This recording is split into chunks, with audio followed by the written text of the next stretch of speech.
pare-pare ba, itin buaya yung markeri dia atin niya po yung ako, dia ko ano, dia siya mesti dia mo paputang-putangan siya yan. Pero ang pamilya ni Norma na nakatira malapit sa pinagtalian ng buhaya, may agang-agang. Ngunit tatangin mo lang ng buhaya. Pero mo rin ating kiyabuan na mo. Ang nahuling buhaya agad nilang inireport sa local government unit ng Lamuyan. Dapat na mawaya kami, ang kawaw natin authority rin kamo, pagkaya rin naman na sa kawaw, mawaya kami kawaw na rin di kamo, buhaya, supaya maayang na hindi mga atin na kuhanjab na kabangdun niya sa pagtunagay kaw magkigamit na makaulong yung rayat. Mayroong pag-usawang yung mundi ka, hindi mo diyaw na kubaya. Kaya nitong Biyernes, ang mga kawani ng provincial government ng Tawi-Tawi pinuntahan ng buhaya sa barangay Kinitan para tuluyan na itong ma-rescue. Pero may problema. Sa laki kasi ng buhaya, hindi nila alam kung paano ito pagkakasyahin sa bangka. Hanggang sa ang buhaya, bigla pang naging agresibo.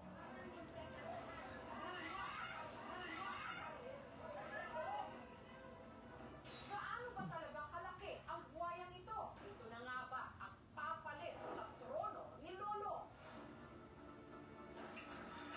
Ang mga dambuhalang pangyayari sa patuloy na rescue operation sa nahuling buhaya sa Tawi-Tawi sa dulo ng Mindanao sa aming pagbabalik.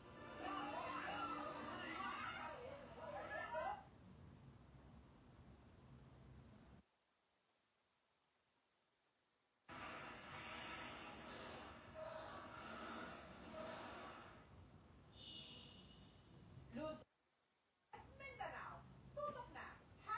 #KMJS na. Isang dambuhalang buhaya ang namataan sa Lamuyan sa Tawi-Tawi. Ulit naman yun.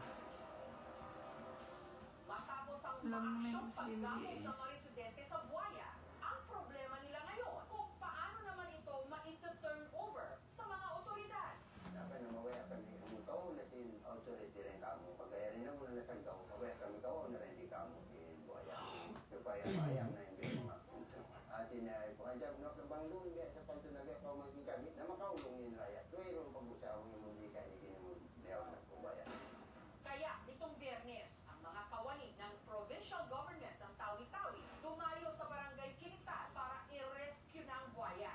Ang nahuling buhaya, isang saltwater crocodile, katulad din ni Lolo. Pero ang laki nito, 18 feet. Samantalang si Lolo, ang kinikilalang world's largest crocodile, nung ito'y nahuli, 20 feet. Kaya si Lolong pa rin ang record holder. Bagamat pumanaw na ito.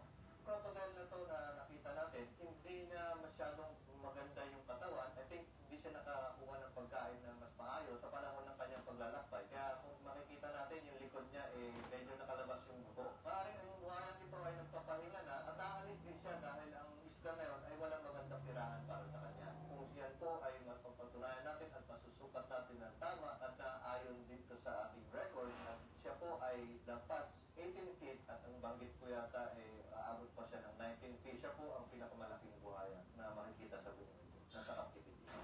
Pero para makasiguro na hindi ito mang-aatake, dinagdagan muna nila ito ng tali sa bibig. Pinuluputan din ang mga paa nito. Lagpas 10 tao ang nagbayanihan para maisakay ito sa bangka para madala sa isang rescue facility sa kalapit na bayan ng Bungaw, ang kapitolyo ng Tawi-Tawi. Kalmado ang buhaya nung una, pero maya-maya lang. Bigla na naman itong naging agresibo. Kaya ang ilang residente napatakbo. Makalipas ang 40 minutes, tila napagod din ang buhaya at nagpaubaya ng maisampa sa bangka.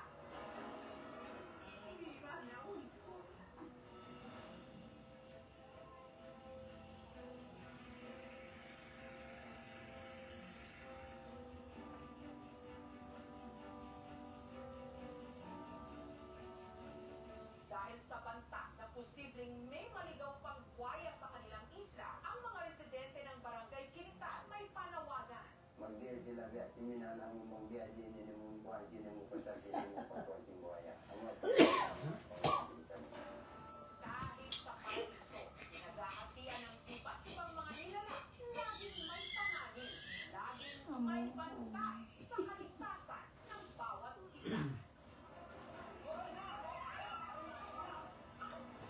Takbuhan sila yun. Inihaw, prito, lechon. Uy, sarap. Walang kwenta kung walang sausawan. Bago matapos ang 2024, ang mga kababayan natin sa Amerika na alarma, nagkaubusan daw kasi ng ilan sa mga paborito nila. Pinoy sausawan. Pansamantala kasing ipinaban ang pag-export ng Pilipinas ng ilan sa mga ito sa Amerika. Hindi pumasa sa bagong regulasyon ng kanilang Food and Drug Administration. Ang manufacturer nga ng isang Pinoy sarsa ng lechon, gumawa pa ng reformulated lechon sauce para sa mga kababayan natin sa Amerika.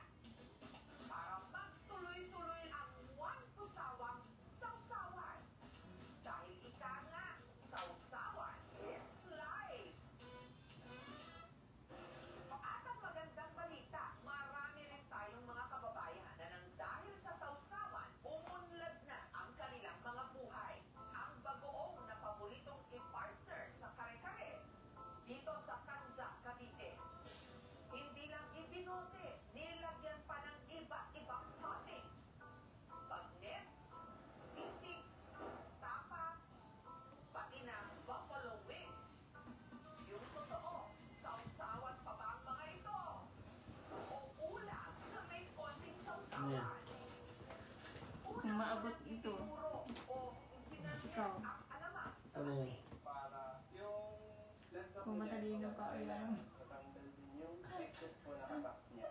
Sobrang alat. Natalino pala ako. Aray!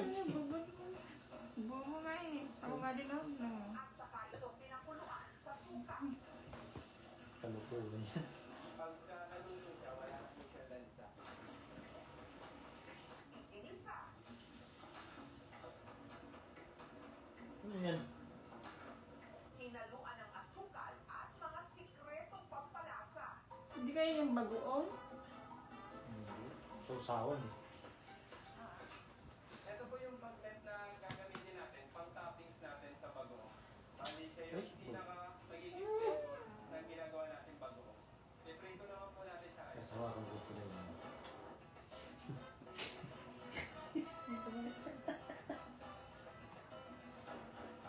Uy, sarap naman. Masarap yan pag ano, pag crispy. Pero pag hindi na crispy, hindi na masarap eh. Pinipit sa toppings. Kada Napatubig bote, din dalag. mabibili mula 180 to 200 pesos. Depende sa flavor. Sako lang po yung alp niya, pero gawin pang ulam. Ideya ito ni Brian na dati pa lang nang huhuli ng alamang. Trabaho po ni Papa is mangingisda and then si Mama po is yun nga, sa opisina sa tatlo po kami magkakapatid. Hindi sumasapat yung para sa pangangailangan ng lahat. Sumasama raw dati si Brian sa kanyang ama sa pangingisda at ang madalas nila noong ulam, mga hinuli nilang alamang. Pagka medyo hindi maganda yung kitaan ko sa dagat, eh halos wala na po kami talagang may ulam. Binuburo po ng mga tao sa amin para in case na talagang walang mahuli or bagyuan, meron po kami mailuluto. Dahil sa hirap ng buhay, si Brian Hinamuli mo. ipinakatulong ng kolegyo. After nung graduate po nung high school, doon ako simula na maghanap po nung makukuha na po ng income para makatulong at least sa pamilya po namin sa sarili. Yung bahay niya lang. Ano-anong trabaho rin daw ang kanyang pinasukan. Nag-start po magtrabaho sa mga company po dito as production operator. Pag wala po pasok, balik po sa dagat. Ito di oh. Magsapalaran hanggang Saudi bilang car Ito, wash ito boy. yan. Hindi rin naman hindi maganda po yung nangyari sa akin. Kasi nagkaroon po ako ng problema sa manager ko doon. Nagkaroon po ng Sa bundok lang ito sa natira Buhay eh. ng Pilipinas, ang Ginalaki naitang na to. niyang 10,000 pesos, sinubukan niyang ipang negosyo. Nag-start na po ako. Kasi talagang Kasi pagkabagay. tumas na yung ano, Hanggang sa time na yun diretso nga, mo. Ang bago na ngayon eh, pag ano, pag dahil dati po 100,000 to 1 million. Hindi abot ng 1 million, may 3,000 per month. Doon ko na rin po naisipan Dollar. na idagdag po yun sa Yun na ang bago ngayon ni Ang Milka. pinaka-main talaga po namin product kasi Hindi pa umabot ng 100,000, nilagyan po namin $1,000 lang. Yung meat. Sahod per month. Ayun Pag hindi umabot po ng mga customer po namin. Pasok lang po. 100,000, $1,000 lang. kung hindi mamit ng 1,000 ang alin views. Hindi, yung followers. Oh, hindi. Malaki na sa'yo. Ng mga Dalawang yan. 3,000 US dollar, magkano na yun? Sa page yan. Plus sa personal ko pa. Sa 50, 150,000. Bo, hindi mo 150,000 sa kukuha mo. Iwan ko si, iwan lang kung magkakapya ko. Hindi na inaalat Yun na ngayon. lang ang bango Maraming ngayon. salamat sa pag-uong. Yung pagkain na ng mga Pilipino sa sausawan, parang Eh, paano pag wala kang 1,000, hindi wala ka sahod? $1,000. doon sa konting asin, di ba? Malaki pa eh. Konting alam, malaking contribution sa atin ng mga kulturang malayo o mga malayo, yung paggamit natin ng bagoong. Before occupation ng mga Spaniards sa atin, meron na tayong bagoong, meron na tayong suka. Kaya, eto yung mga pagkain na hindi nawawala. Natutunan ng mga Pilipino yung fermentation na tinatawag. Kaya doon sa fermentation na yun, na-preserve natin yung mga pagkain. Tapos nakagawa tayo ng mga kasawsawan natin. Agree, Dumating yung bagay iba't ibang mga mananakop sa atin. Natuto tayong gumamit ng iba't ibang mga condiments. Isa pang paboritong sausawan nating mga Pilipino, suka, ang liempo, mapaihaw man o prito. Ito masarap isausaw. Pero sa kainang ito sa Baguio City, ang perfect na kapartner daw ng liempo, sauce na gawa sa dugo ng baboy. Ang special dugo sauce, paandar ni Mang Ed. Personal recipe raw ng kanyang nanay Luzila. Yung karne, sinasawsaw namin sa dugo, ay masarap pala. Ang dugo na ginagamit ni Mang Ed, hinahango niya mula sa kalapit na slaughterhouse. Pagkasaksak yung baboy, sasaluin namin yung dugo, meron kasamang suka para hindi bubuo mo yung dugo. Dapat dito dito. Pag nag-brown na Habang nagano ka isa tapos. mo yan, ilagay mo na yung dugo. Yung dugo, Pagalit na naman iisa talaga ko, siya. sibuyas, bawang, lalagyan ko ng konting Para ketchup, makatipid na kuryente. Pag sinawsaw mo siya, parang kumakain ka ng dinuguan kasi lang may twist kasi hindi sinabay yung baboy sa sauce. Pero bago nakamit ni Mang Ed ang tagumpay, naging madugo raw muna ang kanyang pinagdaanan. Nakulong kasi siya ng 14 na taon. Kasi ma'am, nung kabataan ko, talagang loko-loko talaga ako. Meron kaming Nalaglag talaga kayong lima dyan. Tigas ng ulo nyo, may nalaglag na nga. Magdala pa kayo ulo, ayun, ayun. Tapos Yan. na ako ng light. Pero kahit nakapiit sa selda, tuloy daw si Mang Ed sa pagluluto. Hirap Nagiging ako ba sa yan? pagkain dahil Kaya nga eh. walang lasa ang pagkain doon Hindi sila. talaga. Kaya dumiskarte ako, di ba? Kung Tama. magpakain ka, merinda lang. Doon ma'am, nag-umpisa. Yung misis ko ma'am, siya ang magpupurchase sa Yan, labas. hindi sila masyadong Sabihin ko lang magagawa yung kasi minuto ko, yung may ingredients, umaangat piliin naman. niya sa labas. Nag-cake naman. Taong 1998, lumaya siya. Pero dahil ex-convict, walang nahanap na trabaho. Walang tatanggap sa akin na magtrabaho. Nagbenta-benta ako ng barbecue sa gilid-gilid sa kalsada. Pinapalayas kami dahil bawal nga. Hanggang nagpatayo siya ng sarili niyang kainan at naghain ng iba't ibang mga luto na natutunan niya sa kanyang nanay Luzila.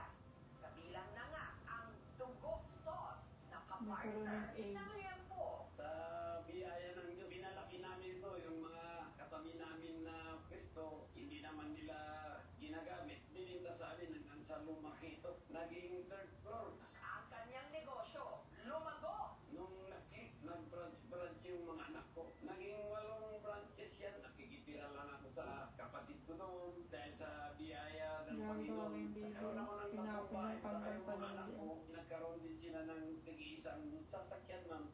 Madugo man ang kanyang nakaraan. Ang importante, ang ngayon at kung paano niya napihit ang kanyang kinabukasan. Kahit anong hirap sa buhay, ang masasabi ko lang, magtiwala lang tayo sa Panginoon at manalig sa Kanya.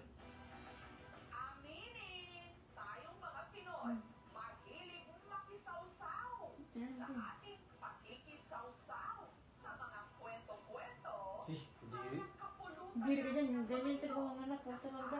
at Wala, hindi inspirasyon. basta-basta mga anak. Sawsaw pa more! Hmm? Kadiri. Ang relasyon Diri ng na dyan. biyanan at manugang, swerte-swertehan lang daw. Sa Cebu, ang inis ng isang manugang sa kanyang biyanan, tila Putik na yun. Sinunod. Oh? Sino nagsabi yan? Hmm. Grabe naman.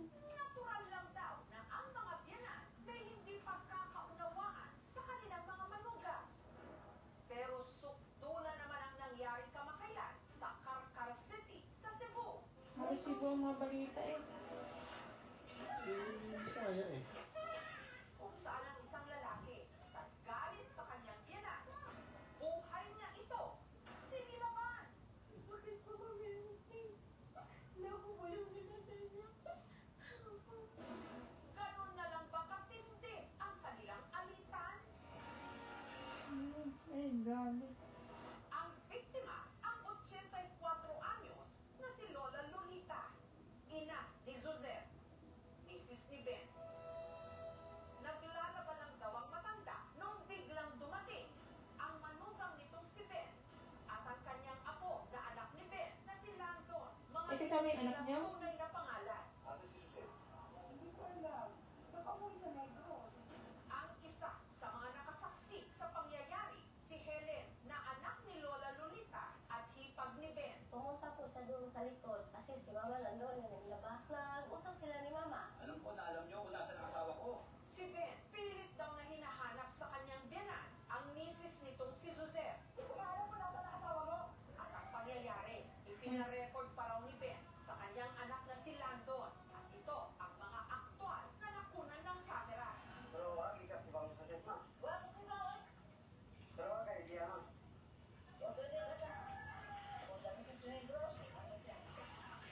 Kasi kami sa sinyo.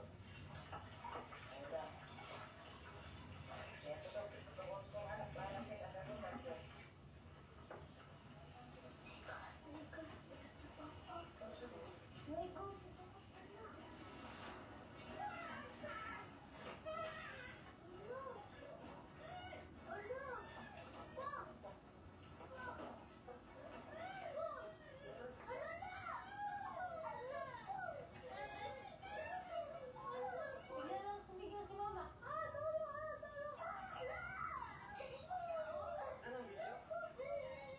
Nag-rehab yung ina ko eh. Habang ang bayaw niyang si Ben, agad na tumakas kasama ang anak nitong si Landon.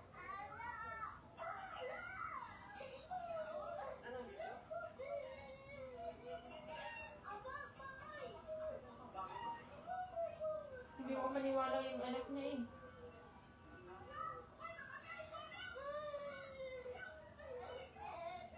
Dahil sa takot, hindi raw agad nasaklolohan ni Helen ang kanyang ina na nung mga oras na yon, nagliliyab pa. Baka bumalik si... Baka ako, bukusan niya at saka yung mga anak ko dyan. Mabuti na lang daw at dumating ang kapitbahay nilang si Chari. Ako na ako sa tindahan atong time. Moto pag lingi na ko sa balay sa nguyuan, wala nagsilaog na si nanay. Patay Hindi ko yun. katuog. Ba. Dahil tao nga gilauban. Pag gawas niya sa balay, wala sunog na iyang nang itong nakaiyang nang 1 litrong mineral yung binukas ko ni nanay. Moto na ginahinay nagpawong ang kayo. Dire sa iyang likod, napawong ng kayo. Pero last na ko nabubuan ang iyang Patay moto naman. nga ipangita na ko Wow, ako ang wow. buwan. Iladon siya sa emergency. Tama yung cortina, tulog, dyan kami sa taas. Ako ang nagpatay dyan. Iyan po ang gamit na susunog na pag ano ni Mama. Ito po yung Sweet. sa ano ng washing ko na dalan. Pag umaas si Mama. Tapos, ito, tinuluan kasi ito ng trapal eh. Pero wag ikas ibang sa sesma. Samantala, ang hinahanap na misis ni Ben na si Suzette, nasa kabilang bayan pala kung saan ito nagtatrabaho. Dati din akong kadluka kay maana ko na usa ano inahan. Wala na lain na. Marami saka akong maraming kapuyapon. Nasuko ko niya na anong iyang gibuhat. Ayon sa salaysay ni Suzette, bago pa nangyari ang insidente, may alitan na sila talaga ng kanyang mister. Kaya plinano niyang umuwi na muna ng Negros. Kung bagong ko niya, ako ang desisyon, buhay labos mama. Ako gingyang ko nga, wa ko niya nakakita. Dahil daan naman siya nagbahad. Nga, kung wala ka ko, kung masakpan, isod ko niya ako sa ako Tinusira. na kung tagotoon ang gihatag sa akong mama. Pero di mo alis ka dahil pag nahuli kita. Pero hindi niya inakalang ang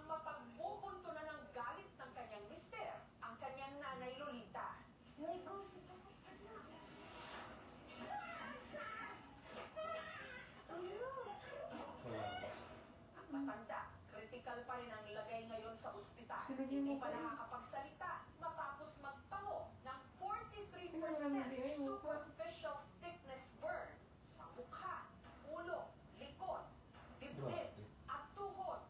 Pati ang kanyang baga at puso apektado rin daw dahil sa nalanghap nitong gasolina.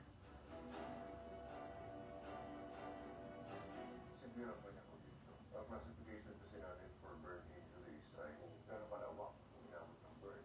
Sa kanya ay 43% na total body surface area, meaning 43% na sakop ng kanyang balat ay naapektuhan ng burn. Kaya po ako kasi bakit ganyan ang ginawa niya sa mama ko. Hindi naman siya ganyan eh. Ako kung ba ako sa siya na si mama man